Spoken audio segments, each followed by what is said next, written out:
جتنی دعائیں آپ مانگ سکتے ہیں آپ مانگیں۔ نبی کریم صلی اللہ علیہ وسلم نے ہمیں اس کی ایک بہترین دعا سکھائی ہے۔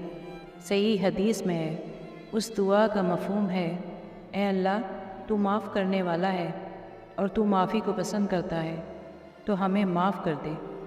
ایک بہت خوبصورت جملہ ہے کہ اللہ تعالیٰ جب کسی دل میں اپنی محبت کا نور بھرنا چاہتے ہیں نا، اس دل کو توڑتے ہیں، اس دل کو توڑا جاتا ہے، اس لیے کہ جو دنیا کی محبت ہے نا وہ نکال دی جائے، جو اللہ کی محبت ہے وہ اس میں داخل کر دی جائے۔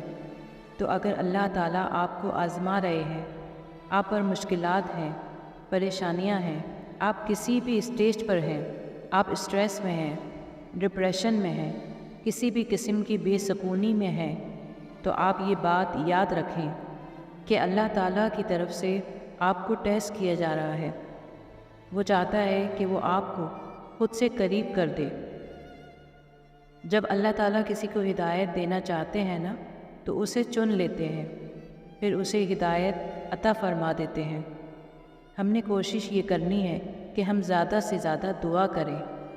اگر ہم نبی پاک صلی اللہ علیہ وسلم کی زندگی کا مطالعہ کریں تو پھر ہمیں زیادہ دعائیں وہ ملتی ہیں جس میں آپ صلی اللہ علیہ وسلم نے ہدایت مانگی یا مکمل ثابت قدم میں رہنے کی دعا کی ہے کہ اے دلوں کو پھیرنے والے رب، میرے دل کو تیرے دین پر جما دے۔ سجدوں میں یہ دعا مانگیں، کیونکہ صرف اللہ تعالیٰ ہے جو آپ کی مدد کر سکتے ہیں۔ اللہ تعالیٰ کے سوا کوئی بھی ہمیں ہدایت کا راستہ نہیں دکھا سکتا۔